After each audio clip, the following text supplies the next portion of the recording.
안녕하세요. 건강한 삶을 위한 슬기로운 선택, 최진용의 건강상담소 이수경입니다.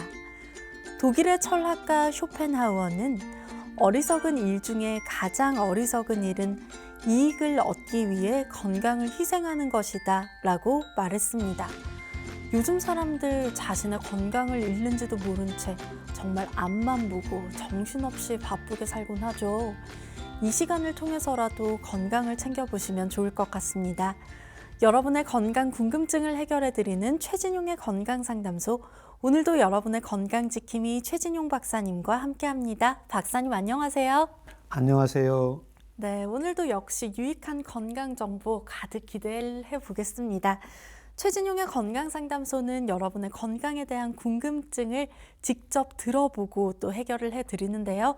잠시 후에 건강 고민을 가진 시청자분 전화로 직접 만나보겠습니다. 네, 오늘은 먼저 손목 건초증에 대해 살펴보겠습니다. 스마트폰과 컴퓨터를 많이 사용하는 현대인들, 손목 통증이 있다면 손목 건초염을 의심해 볼 수 있다고 합니다.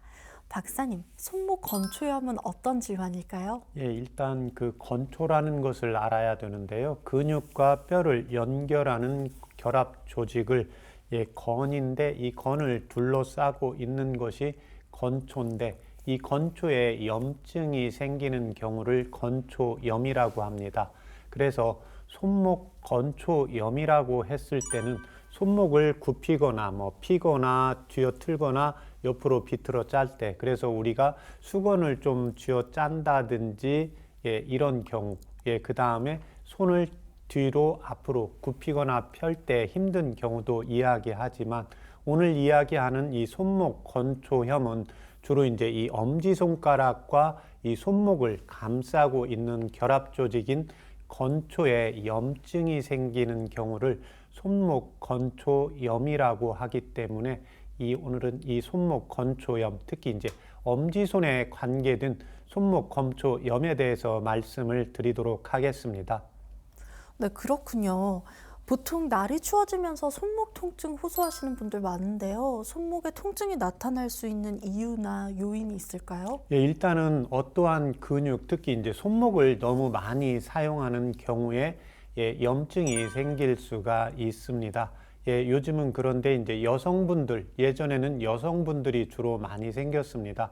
그래서 이제 육아나 산후에 이제 아이를 안고 육아를 하는 과정에서 또는 가사 일을 하는 과정에서 이제 손목을 많이 쓰면서 손목 건초염이 나타나는데, 요즘 현대인들의 경우에는 이제 스마트폰을 많이 사용한다든지 또는 이제 남성분이나 여성분들도 이제 게임기를 많이 사용하면서 이 엄지손가락에 이제 손목과 연결되는 건초에 염증이 생기는 경우를 이야기하고 있고, 또 하나는 이제 여기에 염증이 생기면서 통풍이나 류마티스, 이제 관절염 같은 증상으로 인해서 이 손목에 건초염이 또 발생한다는 것도 꼭 기억할 필요가 있습니다. 네, 보통 손목이 찌릿찌릿한 정도의 가벼운 통증으로 시작해서 통증이 점점 심해진다고 하는데요.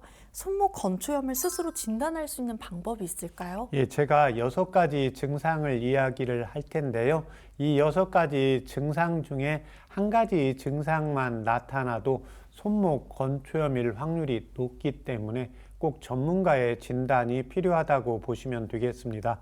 첫 번째는 이제 팔을 뻗은 상태에서 자신의 엄지손가락을 두 번째, 세 번째 손가락 안에 넣고 이 손을 땅바닥 쪽으로 이렇게 피게 되는 경우에 이 손목이 아파서 통증이 나타나는 경우입니다. 두 번째는 엄지손을 쭉 따라가다 보면 오목하게 들어가는 부분이 있는데요. 이 부분을 눌렀을 때 통증이 심해지는 경우입니다. 세 번째는 엄지손가락이 잘 펴지지가 않고 잘 굽혀지지가 않는 경우에 이 손목 건초염을 의심을 해볼 수가 있고, 네 번째는 이 손목에 이제 전기가 오거나 찌릿찌릿한 증상들이 나타나는 경우입니다. 대체적으로 이제 전기가 온다, 찌릿찌릿한다 이런 경우에는 이제 목 디스크를 의심할 수가 있는데, 이 손목 쪽으로 해서 엄지 쪽으로 전기가 오고 찌릿찌릿한 증상에는 손목 건초염을 의심을 해볼 수가 있습니다. 다섯 번째는 무거운 물건을 들거나 힘을 줄 때마다 이제 손목 부위가 쑤시듯이 아파서 이 통증을 참기가 힘들고 물건을 들기도 어려운 경우이고, 마지막 여섯 번째는 이 손목의 아픈 부위에 열감이 나타나면서 붓거나 색깔이 붉은색이나 푸른색으로 변화되는 경우에는 꼭 전문가의 진단이 필요하겠습니다. 네, 알겠습니다. 이 6가지 중에 한 가지라도 나타나면 건초염 의심해 볼 수 있으니까요. 꼬박꼬박 체크해 보시면 좋겠습니다. 그리고 손목 건초염이 남자에 비해서 여자분들이 좀 많이 나타난다고 하는데 그 이유가 있을까요? 아무래도 이제 여성분들이 특히 이제 출산 후, 그 다음에 가사일 또 육아를 하면서 손목을 많이 쓰면서 여성들에게 특히 이 손목 건초염이 많이 나타나고, 요즘 현대인들의 경우에는 손주병이라고 해서 늦게 아이를 낳다가 보면 할머니들이 아이를 돌보는 과정에서 연세는 높아지면서 손목에 건초는 약해지고 관절은 약해지면서 무리하게 사용을 하면서 손목 건초염이 오기 때문에 손주병이라는 표현을 하기도 합니다. 마지막으로 건강보험 심사평가원에 따르면 손목 건초염 환자는 꾸준히 증가 추세에 있습니다. 2015년도에 10만 5,524명에서 2017년 11만 9,347명, 2019년 12만 2,641명으로 계속해서 늘어나고 있는데, 여성분들의 환자가 압도적으로 늘고 있습니다. 2019년 기준 전체 환자에서 약 70%가 여성이었기 때문에 여성의 손목 건초염이 아주 높다고 보시면 되겠습니다. 네, 알겠습니다. 보통은 손 사용이 불편해져도 당장 수술을 하거나 치료를 받지 않고 그냥 넘어가는 경우가 많더라고요. 이렇게 방치하게 되면 어떻게 될까요? 일단 이 손목 건초에 이제 근육이나 인대가 파열이 되고 손상이 되면 치료를 수술까지 하고 좀 더 치료 기간이 길어지니까, 제가 방금 말씀드린 6가지의 증상들이 있을 때는 꼭 바로 주저하지 말고 진단을 받아보는 게 필요하겠습니다. 네, 그렇군요. 그렇다면 손목 통증이 있거나 손목 건강을 위해서 한방에서는 어떻게 치료를 하고 계신지 궁금합니다. 일단 원인과 증상에 따라서 다르게 되는데요. 이 손목을 건초염이 증상이 나타나는 경우는 내 손목 건초의 영양보다 많이 사용하는 경우입니다. 그래서 최대한 5분, 10분이라도 이렇게 줄여서 안정을 취할 수 있는 게 필요하고, 두 번째는 보호대나 깁스를 이용을 해서 손목에 무리가 가지 않게 해주는 것이 필요합니다. 세 번째는 손목이 통증이 오는 경우입니다. 통증이 오는 경우에는 한방에서 이제 어혈이나 근육과 인대 쪽에 따뜻하게 순환이 잘 안 되기 때문에 핫팩이라든지 이제 한약 치료나 뜸 치료를 해서 손목의 이제 건초 쪽을 따뜻하게 순환시키면서 약재를 전체적으로 따뜻하게 순환시키면서 통증을 치료하는 약으로 처방을 하고 있습니다. 네 번째는 이 손목 건초 부분이 붓고 열감이 나는 경우가 있는데요. 이 경우에는 이제 부항을 떠서 손끝에서 피를 빼주면서 붓기를 빼주고, 또 하나는 이제 열감이 있기 때문에 냉찜질을 하면서 열을 꺼주는 청열요법을 써서 치료를 하고 있습니다. 마지막으로는 연세가 높아지고 여성분들의 경우에 특히 이제 근육량이 적고 근력의 힘이 떨어져서 나타나는 경우가 있고, 여성분들의 경우에는 또 생리를 함으로 인해서 피가 부족해지면서 빈혈 증상이 같이 나타나면서 이 손목 건초염이 나타나는 경우가 있습니다. 그래서 이 경우에는 반드시 통증이나 붓고 열나는 것만 치료하는 게 아니라, 맥간을 보았을 때 맥이 워낙 약하다, 얼굴에 혈색이 없다, 이런 경우에는 보혈시키면서 근력을 보강하는 약재를 써서 또 틈 치료를 해서 약침을 써서 치료를 하고 있는데, 반드시 손목에 열감이 있을 때는 냉찜질을 하시고, 열감이 없고 그냥 통증만 있을 때는 온찜질을 먼저 해주고 병원에서 진단을 정확하게 받아보는 게 필요하겠습니다. 네, 알겠습니다. 그렇다면 손목이 찌릿찌릿 아플 때 생활 속에서 이렇게 지압할 수 있는 곳이 있을까요? 네, 그렇습니다. 먼저 이제 이 지압법은 양계와 곡지혈인데요. 우리가 그 엄지를 이렇게 뒤로 이렇게 자신의 몸 쪽으로 젖히면 손목 쪽에 오목하게 들어가는 혈자리가 양계혈입니다. 예, 그래서 자신이 오른쪽에 엄지 손목 건초염이 왔다 그러면 먼저 아프지 않은 쪽에 양계혈을 한 10초씩 5번 해 주시고, 예, 그 다음에 아픈 쪽에 양계혈에 지압을 해 주시고, 두 번째는 이제 곡지혈인데요. 곡지혈은 자신의 손바닥을 자신의 젖가슴 쪽에 이렇게 대면 팔꿈치가 볼록하게 솟아 나오는 부분이 있습니다. 그래서 팔꿈치 쪽에 보면 볼록하게 나온 뼈의 안쪽에 오목한 부분이 곡지혈인데, 이 곡지혈을 가슴에 대고 곡지혈을 자신의 엄지손으로 해서 10초씩 5번 이용을 하시면 되는데, 이 지압법도 똑같이 아픈 쪽이 아니라 건강할 쪽을 먼저 해 주시고 그 다음에 아픈 쪽을 해 주시면 도움이 되겠습니다. 네, 아무래도 한방차도 따뜻하게 도움이 될 것 같습니다. 네, 그렇습니다. 이 전체적으로 이제 엄지손하고도 연결이 되어 있고, 우리가 손목을 쓰다가 보면, 제가 환자분들을 보다가 보면 손목 자체가 안쪽으로 이렇게 굽힐 때, 그래서 손목을 안쪽으로 굽힐 때 잘 안 되시는 분이 있고, 이렇게 손목을 뒤로 꺾는 동작이 잘 안 되시는 분이 있습니다.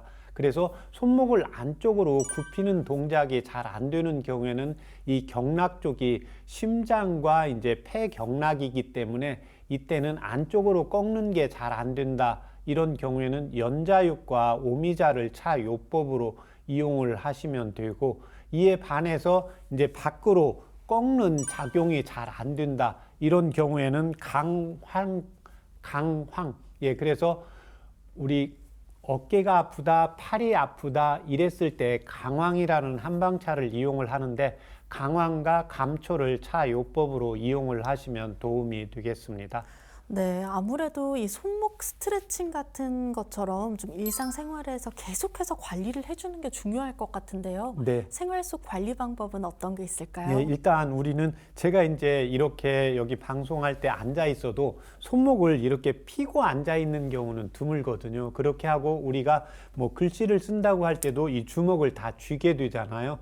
그래서 이 손목 스트레칭은 손을 펴고 손등을 하늘 위로 보고 이 손바닥, 두 번째, 세 번째, 네 번째, 다섯 손가락을 펴고 자신의 몸 쪽으로 잡아당겨서 스트레칭을 해주시면 됩니다. 그런데 이때 두 번째, 세 번째, 네 번째, 다섯 번째 손가락만 하는 게 아니라 엄지손도 해주시면 됩니다. 그래서 엄지손은 이렇게 뒤쪽으로 하는 게 아니라 횡으로 이렇게 잡아주시면 됩니다. 그래서 우리가 주먹을 항상 쥐고 오므리고 하기 때문에요. 스트레칭은 반대로 펴주는 동작을 해주시고, 두 번째는 손가락을 자주 비벼주시면 됩니다. 우리가 오늘같이 날씨가 너무 추울 때는 밖에서 뭐 장갑을 낄 때는 괜찮은데, 장갑을 끼지 않을 때는 누구나 다 손을 비비잖아요. 손바닥을 비비게 되면 이쪽으로 열감이 나타나면서 혈관이 확장이 되면서 건초 쪽으로 산소와 피의 공급이 원활해지게 됩니다. 마지막으로는 아침에는 바쁘시면 이제 저녁에 들어가서 샤워를 하실 때 따뜻한 물에 온수 세욕을 한 3분에서 5분 정도, 너무 뜨겁게 하지 마시고 자신이 손을 넣었을 때 그냥 기분이 좋다 이러면 한 3분에서 5분 정도 온수 세욕을 해 주시면 손목이나 손가락 건강에 도움이 되겠습니다. 네, 손바닥을 따뜻하게 자주 비벼주고 또 손목 스트레칭을 하는 것처럼 손목을 풀어주는 관리로 손목 건강을 유지하시면 좋겠습니다. 여러분의 건강 고민을 해결해드리는 최진용의 건강상담소 함께하는 방법을 알려드립니다. 건강에 대해 궁금한 점이 있으신 분들은 서울번호 02823-2000번으로 전화 주시면 되고요. 원음방송TV 카카오톡 채널로도 간편하게 참여하실 수 있습니다. 건강 상식도 쌓고 또 건강 궁금증도 해결할 수 있는 최진용의 건강상담소, 오늘도 힘차게 출발해 보겠습니다.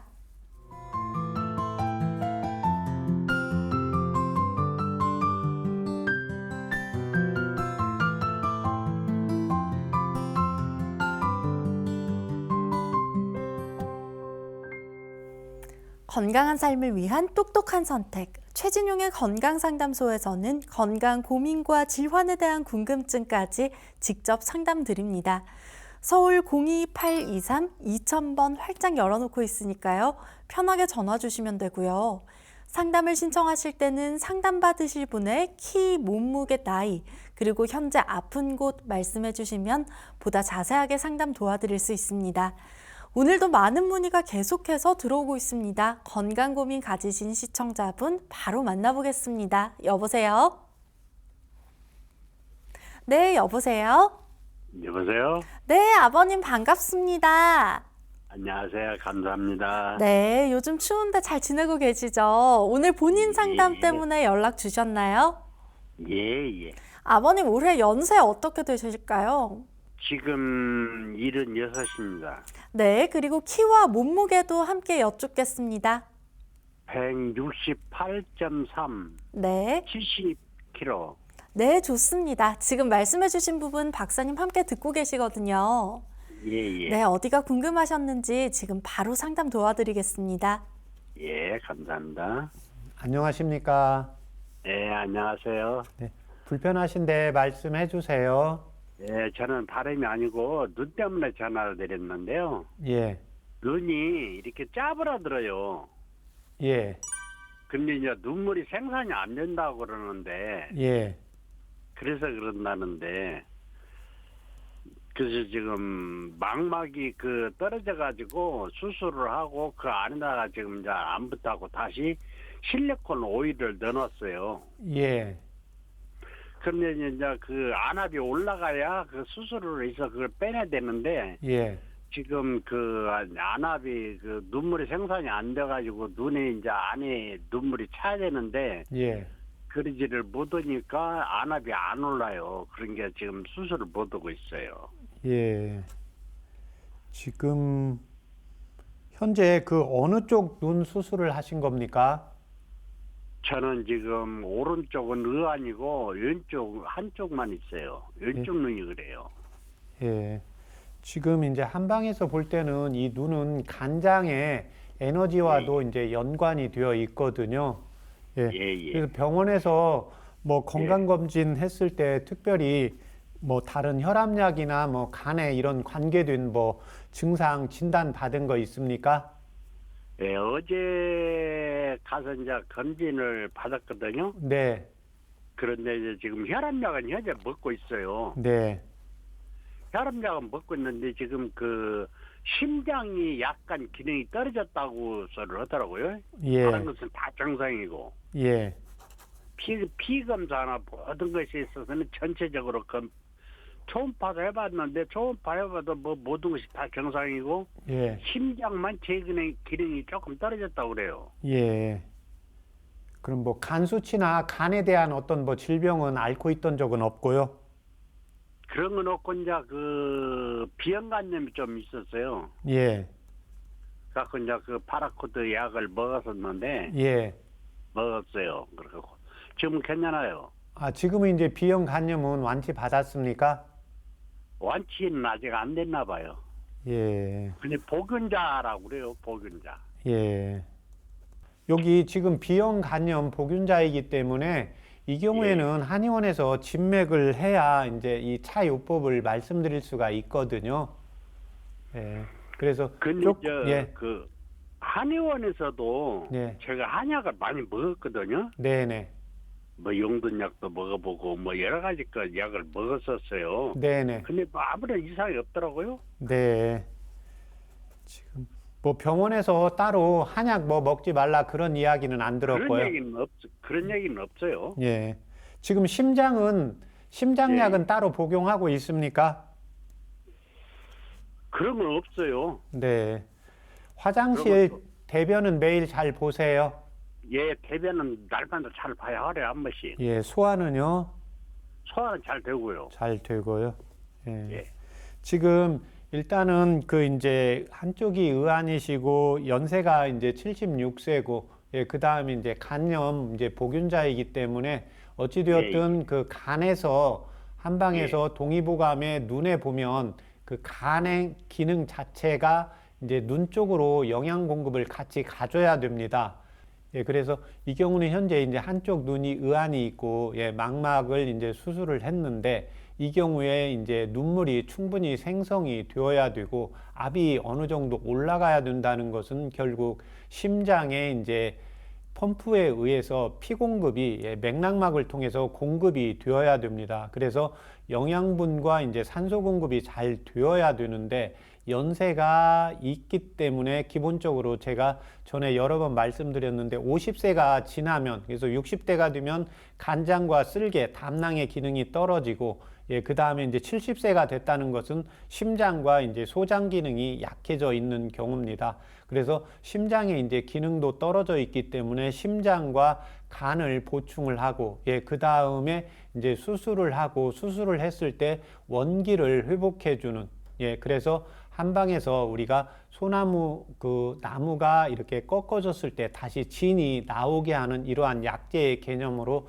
한방차를 불러 드리겠습니다. 먼저 이제 심장에서 어찌됐든 피를 잘 보내야 되니까 연자육과 원기를 보강하는 게 황기입니다. 예, 그래서 이 두 가지 약재에다가 이제 간장과 이제 눈을 좋게 하는 게 대표적인 게 구기자와 결명자입니다. 그래서 구기자와 결명자, 마지막으로 이 네 가지 약재를 조화롭게 하는 게 감초이기 때문에 이 5가지 약재를 각각 5g씩 넣고 예, 물을 1800cc 넣으세요. 그 다음에 이제 중간불 정도로 해서 한 35분에서 40분 정도 끓여서 100cc 정도 나오게 만드시면 예, 그걸 아침에 10시에 한번 드시고 오후 5시에 한번 드시면 도움이 되겠습니다.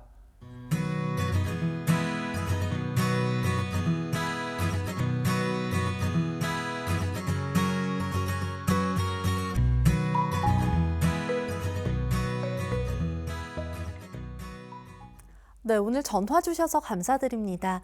건강 상담은 체질이나 몸 상태에 따라서 개인차가 있을 수 있다는 점 말씀드리고요. 앞으로도 방송 함께 하시면서 아픈 곳 있으시다면 서울 02823-2000번으로 참여해 주시면 됩니다. 시청자 여러분의 전화 참여 저희가 기다리고 있겠습니다. 계속해서 SNS로 올라온 건강 고민 상담 만나보겠습니다. 안녕하세요. 저는 40대 초반 직장 남성입니다. 평소에도 소화불량이나 속쓰림이 심한 편인데요. 최근 들어 식도염이 자주 생겨 불편합니다. 식도염이 재발하지 않게 관리하고 싶은데 평소 마시면 도움되는 한방차가 있을까요? 하고 질문해 주셨어요. 박사님, 소화불량, 즉 속쓰림 같은 이런 소화기 장애가 현대인들이 한 번쯤은 거쳐가는 그런 흔한 질환이라고 하더라고요. 이런 증상이 식도염을 동반하게 되나요? 네, 그렇습니다. 우리가 음식을 먹으면 예, 목을 통해서 예, 그 다음에 가슴의 식도를 통해서 위장으로 내려가게 되는데요. 소화불량 증상이라는 것은 위장에서 음식물을 믹서처럼 갈아서 소장으로 내려보내는 기능이 잘 안 되게 됩니다. 그러면 위장에서 식도를 따라서 역류하기 때문에 식도염이 동반이 되는 경우가 많고, 또 하나는 이제 속쓰림 증상이라는 것은 위에서 산이 많이 분비가 됩니다.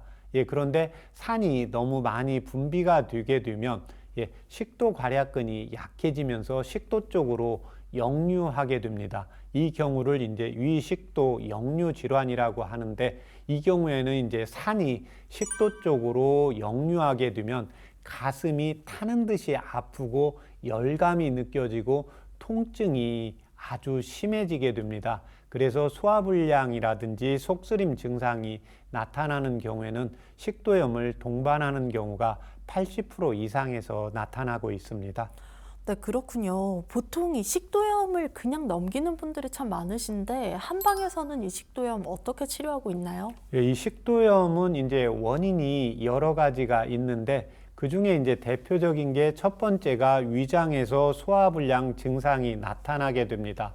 예, 소화불량 증상이 나타나면 소장을 통해서 내려가야 되는데 내려가지 못하게 되기 때문에 일단 소화불량 증상을 위염이라든지 이런 위궤양 증상을 치료하는 게 먼저고, 두 번째는 대변을 통해서 음식물의 찌꺼기가 나가야 됩니다. 그래서 변비가 있거나 대변을 보기 힘들거나 대변을 본 다음에 남아있는 느낌이 드는 경우에는 복부가 그득하게 되면서 역류하게 되면서 식도염 증상이 나타나게 됩니다. 세 번째는 신경을 쓰거나 스트레스를 받는 경우가 있습니다. 그래서 우리 여성분들의 경우에 특히 소화가 안 될 때 이 복부, 명치 부분을 이렇게 마사지하는 분도 있지만 우리가 신경 쓰고 스트레스를 받았을 때는 여기 감정의 변화가 조절이 잘 안 되는 경우입니다. 그래서 이런 경우에는 우리 어머님들이 소화가 안 되었을 때 가슴을 두드립니다. 뭔가 마음이 편치가 않고 스트레스를 받거나 내가 하는 일이 뜻대로 안 될 때 가슴을 두드리게 되게 되거든요. 그래서 이 경우에는 식도염은 결과이기 때문에요. 울화와 우울감, 정신적인 스트레스, 결국 교감신경이 기능이 항진이 되어서 부교감신경 기능이 활성화가 못 되기 때문에 안정화시키는 약을 쓰게 되는 거고, 마지막으로는 신진대사가 잘 안 되고 몸이 차갑게 됩니다. 몸이 차갑게 되면 이 안에 있는 혈관을 통해서 장이, 위가 운동을 제대로 못하게 되면서 위식도 괄약근을 통해서 식도 쪽으로 역류하게 되기 때문에요. 항상 내가 수족냉증이 있거나 아랫배가 차거나 여성분들의 경우에 냉대야가 있는 경우에 식도염을 동반한다 그러면 항상 식도염 약만 치료할 게 아니라 수족냉증이 있으면 수족냉증을 같이 치료하고, 여성분들의 경우에 냉대야가 있으면 냉대야를 같이 치료해야 이 식도염 자체가 재발하지 않고 완치로 간다고 보시면 되겠습니다. 네, 알겠습니다. 그렇다면 식도염이 있는 분들이 도움받을 수 있는 한방차가 있을까요? 일반적으로 큰 병원에서 헬리코박터 파일로리균이라든지 어떤 원인이 없으면서 소화가 안 되는 경우에는 그냥 백출과 메가를 차요법으로 이용을 하시면 되고, 이에 반해서 그냥 삶이 스트레스다, 너무 그냥 신경 쓰면 소화가 잘 안 된다, 기분이 나쁘면 먹다가도 바로 체한다, 이런 경우에는 향부자와 진피를 차요법으로 이용을 하시면 도움이 되겠습니다. 네, 알겠습니다. 현대인이 한 번쯤은 겪어보는 이 식도염 그리고 소화불량, 따뜻한 한방차로 도움 받아보시면 좋겠습니다. 건강상담은 체질이나 몸 상태에 따라서 개인차가 있을 수 있다는 점 말씀드리고요. 최진용의 건강상담소에서는 본인 상담부터 가족 상담까지 모두 가능하니까요. 전화 서울 02-823-2000번 혹은 SNS로 참여해 주시면 됩니다. 잠시 후에 전화 상담 이어가 보겠습니다. 여러분은 지금 최진용의 건강상담소 함께하고 계십니다.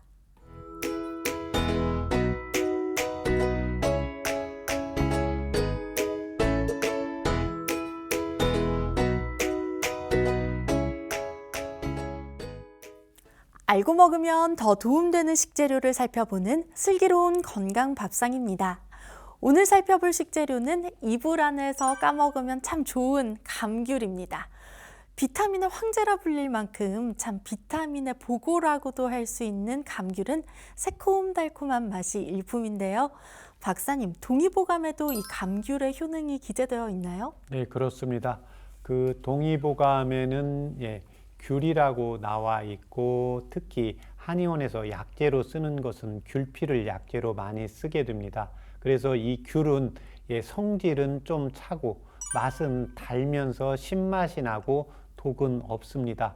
특히 우리 몸이 이제 말라갈 때, 피부가 건조할 때 피부를 윤택하게 해주고 안구 건조증이라든지 구강 건조증, 비강이 건조하면서 목이 마르고 칼칼할 때 이 귤에 도움이 되고 또 우리가 입맛이 없고 너무 피곤할 때 이 귤의 효능을 귤을 자주 드시면 입맛을 돋구어 주고 피로 회복을 회복하는데 도움이 되고 있습니다. 특히 이제 이 귤 껍질이 이제 한방에 약재로 사용이 되는데요. 귤은 제가 방금 성질이 차다고 말씀을 드렸는데 귤 껍질은 반대로 성질이 따뜻합니다. 그래서 귤을 먹을 때 뭔가 내가 차서 성질이 좀 걱정이 된다. 귤을 조금 뭐 한두 개 먹으면 괜찮은데 내가 4개 이상 좀 많이 먹고 싶다. 그런데 좀 많이 먹고 나면 내가 소화가 안 된다. 이런 경우에는 반드시 귤 껍질을 차요법으로 이용을 하시면 되는데 이 귤 껍질은 몸을 따뜻하게 하는 성질뿐만이 아니라 가슴에 막힌 길을 풀어주고 그 다음에 우리가 분노가 표출이 될 때 안정화시켜주고 기가 역하는 것을 내려주는 효능이 있기 때문에요. 혈압이 올라가는 것을 안정화시키는 효능도 있고 장의 연동운동을 보강을 시켜서 강화시키면서 장 안에 있는 찌꺼기를 대변을 통해서 내보내주는 효과가 있기 때문에 혈관 건강에도 도움이 되겠습니다. 네, 그렇군요. 이 귤이야말로 한두 개만 먹고 끝내기가 참 힘든 과일인 것 같아요. 네. 4개 이상 많이 드시는 저 같은 분들 꼭 진피차, 귤피차로 따뜻하게 몸 보호해 보시면 좋겠습니다. 또 감귤하면 감기 예방에 도움이 된다고 흔히 알려져 있는데요.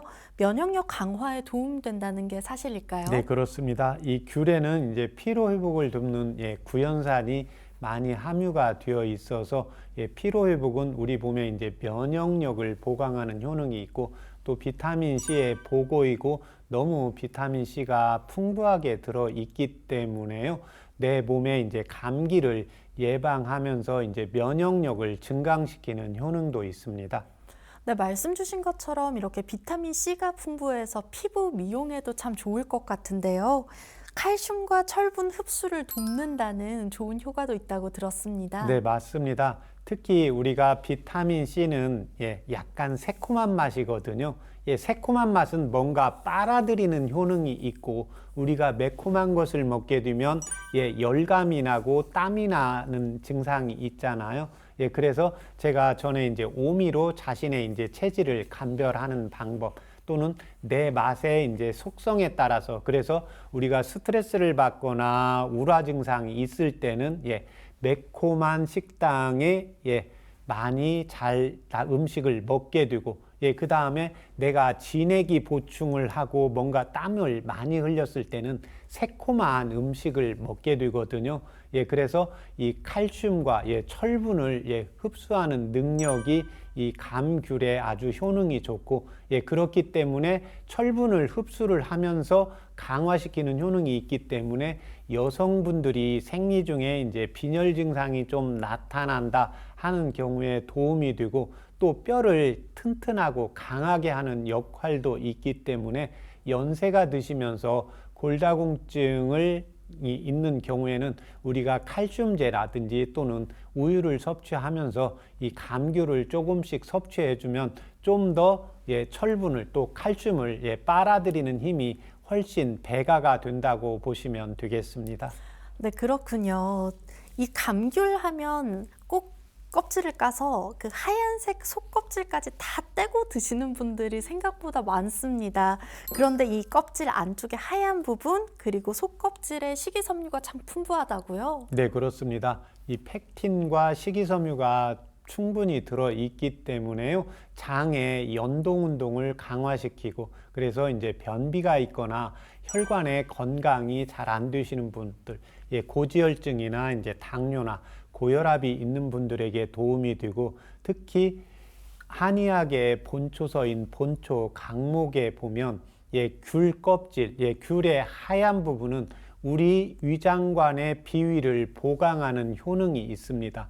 예, 그래서 비위가 약할 때는 이 하얀 속껍질을 같이 차요법으로 이용을 하시고 섭취를 하시면 도움이 되시고, 이에 반해서 그냥 속은 좋은데 가슴이 막혔다, 스트레스를 받는다, 이런 경우에는 하얀 속을 빼고 껍질만 차요법으로 이용을 해서 우리가 약재로 이용을 하기도 한다고 보시면 되겠습니다.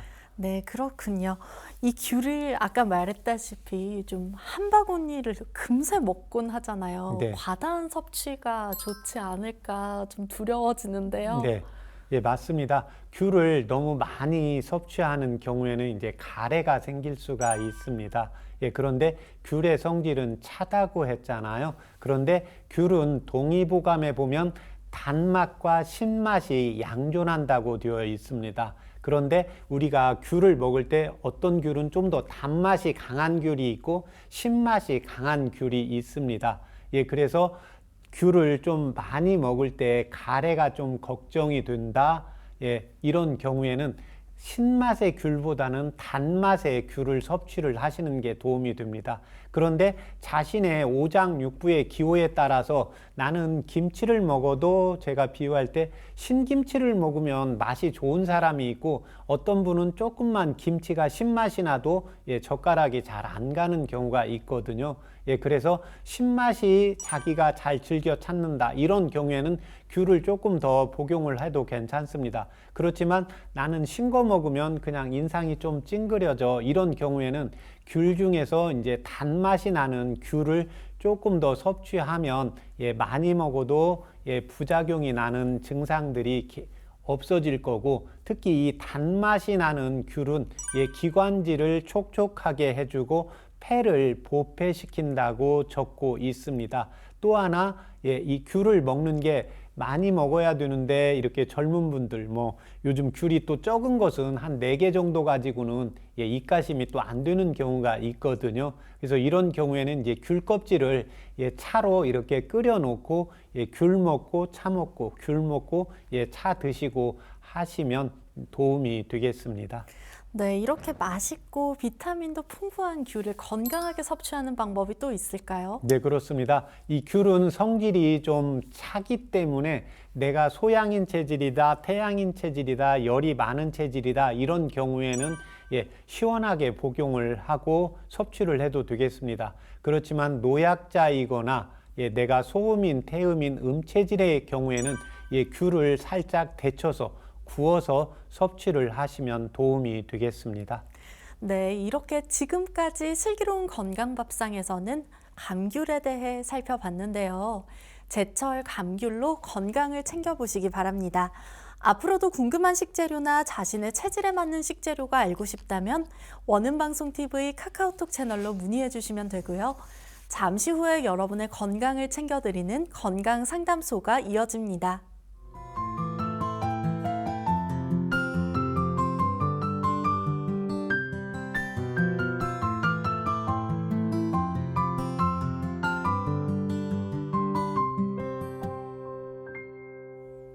건강한 삶을 위한 똑똑한 선택, 최진용의 건강상담소에서는 건강 고민과 질환에 대한 궁금증까지 박사님께서 직접 상담드리고 있습니다. 서울 02823-2000번 활짝 열어놓고 있으니까요. 편하게 전화 주시면 되고요.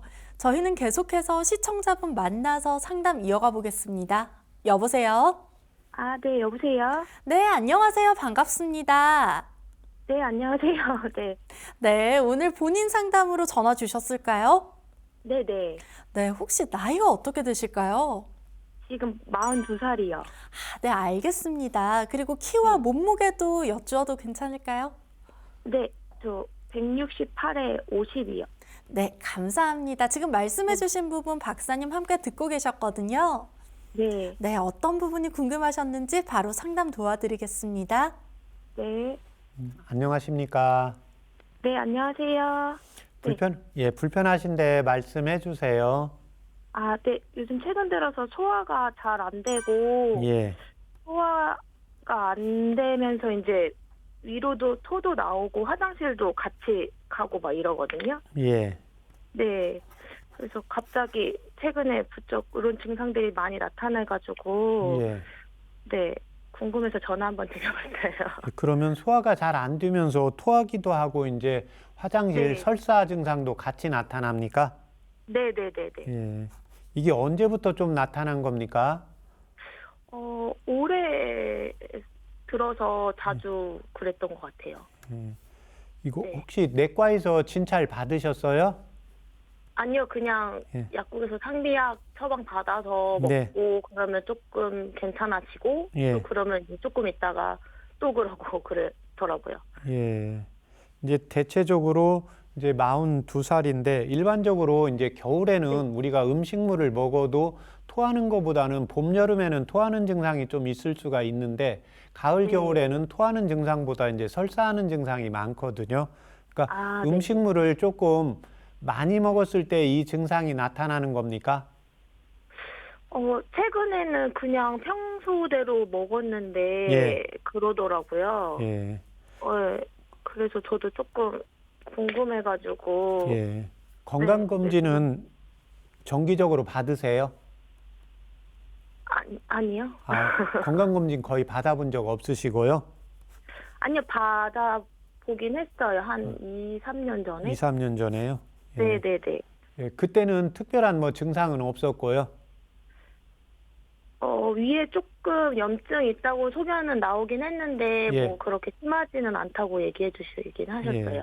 그러면 이제 위험이 있으면 2, 3년 전에도 소화는 좀 잘 안 되었습니까? 네네네네. 네. 지금 현재 생리는 주기적으로 잘 하십니까? 아, 네네네. 네, 생리통은요? 조금 심한 편이에요. 예. 지금 식사를 이렇게 하실 때 일반적으로 이제 토하고 설사하고 이런 경우에는 이제 토사광란이라고 하고 우리가 이제 체했다는 표현을 하기도 하거든요. 네. 네, 그런데 음식물을 지금 많이 안 먹어도 이런 증상이 나타나는데 이때 속도 좀 미식거리고 울렁거리는 증상 같이 나타나세요? 네, 맞아요. 네. 네. 뭐 요 근래에 특별히 이제 스트레스 받거나 뭐 좀 무리하거나 이런 건 없었고요. 근데 항상 좀 몸이 좀 피로도가 조금 있긴 하거든요. 네. 네, 뭐 그렇다고 최근에 뭐 힘들고 그렇게 하는 거는 없었고요. 네. 지금 일반적으로 한의원에서 혹시 체질 검사 받아보신 적 있으세요? 아니, 없어요. 한의원 가서. 네. 네. 그 음식에서 이제 제가 체질을 지금 정확히 진맥을 하기가 어려우니까 체질을 파악하기 위해서 이제 술을 좀 물어보거든요. 예, 그래서 네. 여성분들의 경우에는 대체적으로 술을 한두 모금만 해도 빨개지시는 분이 있습니다. 네, 예, 네. 본인은 어떠세요? 얼굴이 빨개지지는 않아요. 아, 그러세요? 예. 네, 네, 네. 지금 일반적으로 그러면 그 이제 위와 장에 이제 연동 운동이 잘 안 되고 소화작용이 잘 안 돼서 나타나는 현상이거든요. 예, 그 다음에 네. 이제 원래 추위도 조금 잘 타세요? 네, 네. 예. 저기 냉대야도 조금 있습니까? 네, 네, 네. 네. 그 생리통 때문에 진통제는 먹어야 됩니까? 심하면 한 알 정도는 먹고 있어요. 네. 네. 지금 1차적으로는 제가 일단 그 토사광란하고 위장에 도움되는 한방차를 불러드릴 테니까요. 적어보세요. 네, 네, 네, 네. 네, 백출, 네. 예, 메가, 네. 예, 감초, 감초. 예, 진피, 네. 예, 그 네 가지 약재를 각각 5g씩 넣으세요. 네. 예, 음식을 드실 때 좀 약간 얼큰한 거 좋아하세요? 네, 네, 네. 네, 그러면 거기에다가 생강 500원짜리 동전 크기만 하게 해서 두 개 넣으시고, 네. 예, 그렇게 해서 이제 물을 1800cc 넣으세요. 네. 예, 그 다음에 이제 중간불 정도로 한 40분 정도 끓여서 100cc 정도 나오게 달이세요. 네, 네, 네, 네. 네, 그러면 예, 그걸 아침에 일어나서 한번 드시고요. 네. 네, 그 다음에 저녁 때 저녁 식사하시고 30분이나 1시간 있다가 한 번 더 드세요. 네, 네. 네, 그 다음에 이제 식사를 하시고 나서는 항상 뭐 이제 밖에서 식사하시면 어쩔 수가 없는데 집에서 식사를 하시고 나서는 이제 본인의 손으로 배꼽을 중심으로 해서 마사지를 조금 한 5분 정도 조금 해주세요. 네. 예, 이렇게 배를 이렇게 시계 방향으로 이렇게 마사지를 해주시면 됩니다. 너무 세게 말고요. 네네네네. 네, 그렇게 하시면 도움이 되겠고, 예, 그 다음에 이제 이 경우에는 이제 약을 먹고 한 5일 정도면 약효가 나타나야 되거든요. 네. 예, 그런데 5일을 먹었는데도 약효가 잘 토하고 소화장애가 있다. 이런 경우에는 내과에서 바로 정확하게 진단을 한 번 더 받아보세요. 네네네네. 네.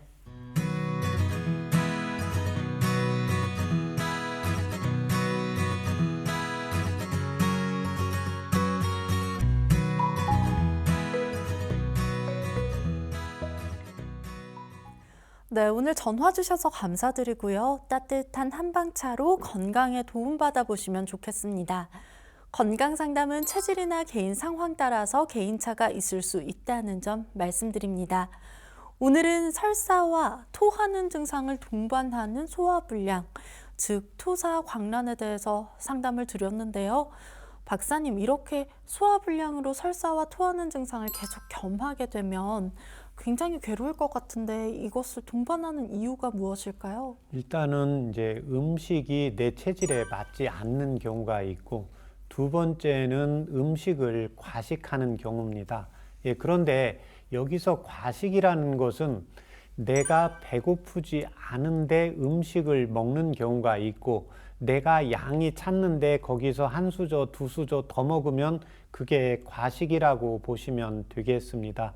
여성분들의 경우에는 특히 이제 생리를 하면서 호르몬 변화에 의해서 몸이 차가워지고 겨울에 이제 추위를 많이 느껴지면서 위와 장에 이제 운동이 안 되어서 나타나는 경우가 있고, 또 하나는 이제 몸이 피곤하고 체력이 떨어지면 위장관이 잘 움직이지 않아서 이런 위장관의 이제 기능이 떨어지면서 토사광란의 낯이 나타난다고 보시면 되겠습니다. 네, 이런 증상이 반복되면 사실 환자분도 괴롭고 꼭 치료를 해야 할 것 같은데요. 한방에서는 치료를 어떻게 하고 있는지 궁금합니다. 일단은 그 토사광란이 있으면 먼저 토사광란이 생긴 원인을 찾습니다. 아까 과식이라든지 스트레스라든지 내가 신경을 썼다든지 피곤하다든지 이런 증상들인데, 첫 번째는 이제 과식이거나 두 번째는 스트레스입니다. 그래서 토사광란이 진정이 돼야 되는데, 이런 경우에는 내가 위장관에 이제 염증이 생긴 경우이기 때문에 토사광란이 진정이 되면 음식이 당기게 됩니다. 그런데 토하고 설사하면서 내가 저녁 때 토하고 설사했다. 그런데 이 위장관이 조정이 안 되어서 아침에 전혀 배가 고프지 않고 속도 미식거리고 울렁거리고 편치가 않다. 이래서 내가 어제 토하고 설사했으니까 아침에 음식을 뭐라도 먹어야지. 이렇게 하면 안 됩니다. 그래서 제가 비유를 예를 들어서 설명을 해드리는데, 우리가 감기를 걸렸을 때 감기 바이러스가 침입을 하면 오한 발열 증상이 나타나면서 삭신이 아프면서 음식 생각이 뚝 떨어지는 분들이 대부분이거든요. 그 다음에는 이제 내가 바이러스를 어느 정도 물리치고 오한 발열 증상이 사라지게 되면 이제 음식 맛이 당기게 됩니다.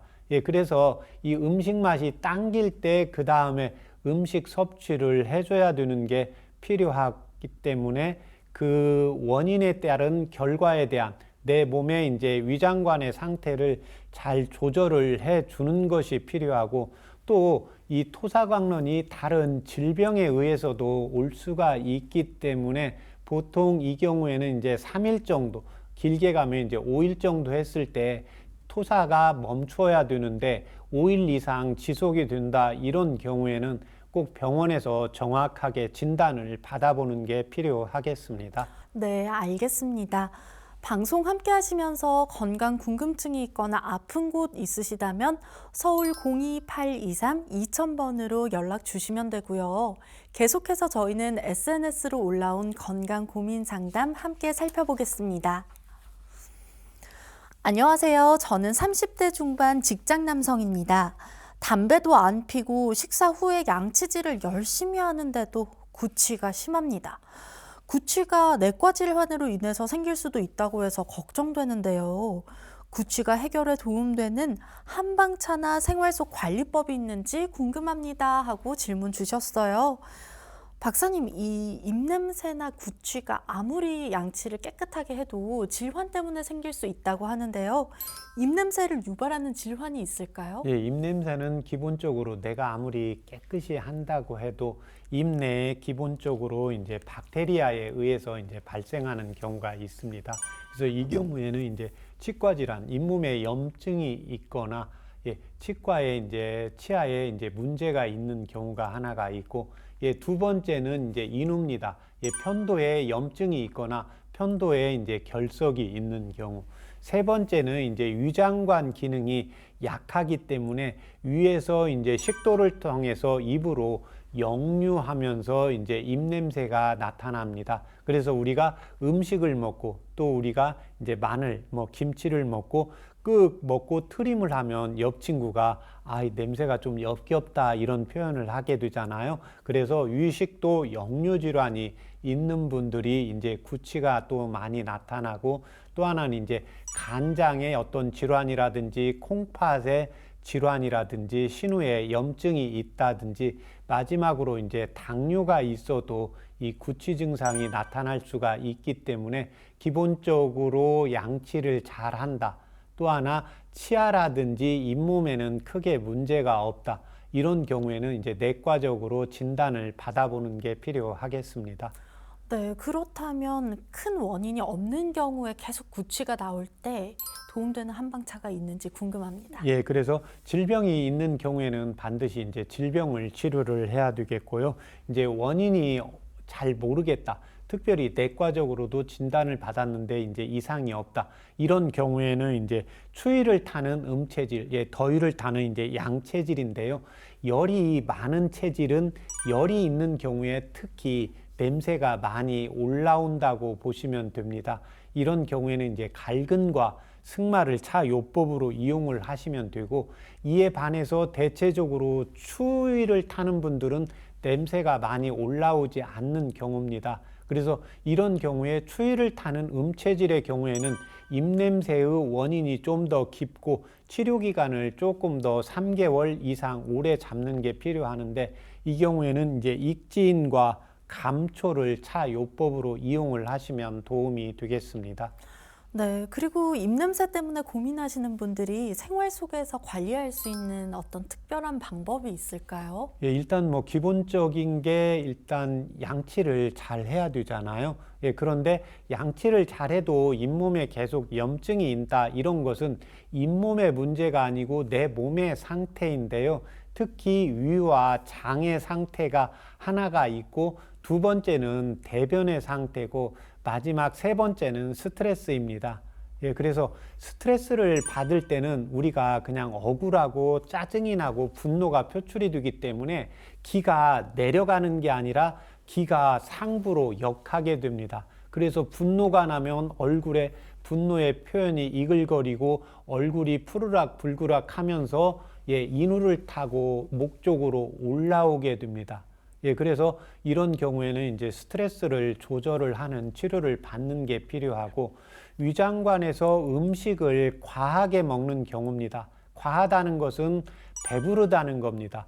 배부르다는 것은 내 위장관에서 소화시킬 수 있는 영양보다 부담이 된다는 겁니다. 부담이 된다는 것은 내려보내는데 한계가 있으니까 일부는 올라오겠죠.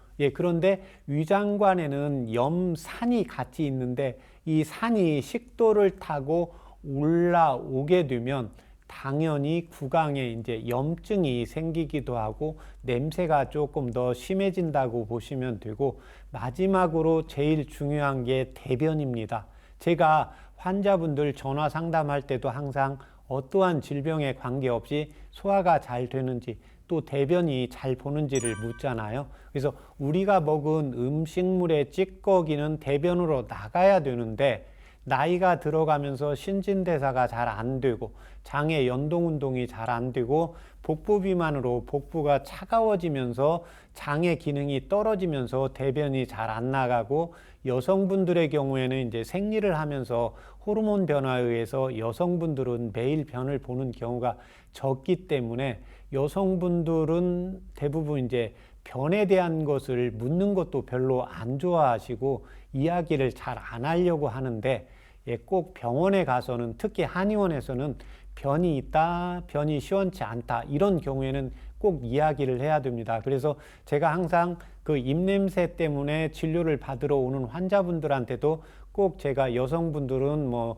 생리가를 하고 있다 그러면 생리를 물어보면서 대변을 물어보는데 이때는 대변이 하수도가 막히면 우리 싱크대 하수도가 막히면 역류하잖아요. 그러면 역류하면서 오물 찌꺼기에 대한 냄새도 같이 올라오게 되거든요. 그래서 이때는 장의 연동 운동만 치료하는 침을 놓고 약을 쓰게 되면 냄새는 바로 사라지기 때문에 이 세 가지 관점을 꼭 살펴서 관리를 해 주시면 도움이 되겠습니다. 네, 구취 때문에 고민하시는 상담자분 생활 습관까지 알려드렸습니다. 이렇게 SNS로 올라온 건강 고민 살펴봤는데요. 건강 상담은 체질이나 개인 상황에 따라서 개인차가 있을 수 있다는 점 말씀드립니다. 최진용의 건강상담소 벌써 마무리할 시간이 다가왔습니다. 오늘도 궁금증 해결에 많은 도움 되었기를 바라며 저희는 여기서 마무리하겠습니다. 함께해 주신 여러분 고맙습니다.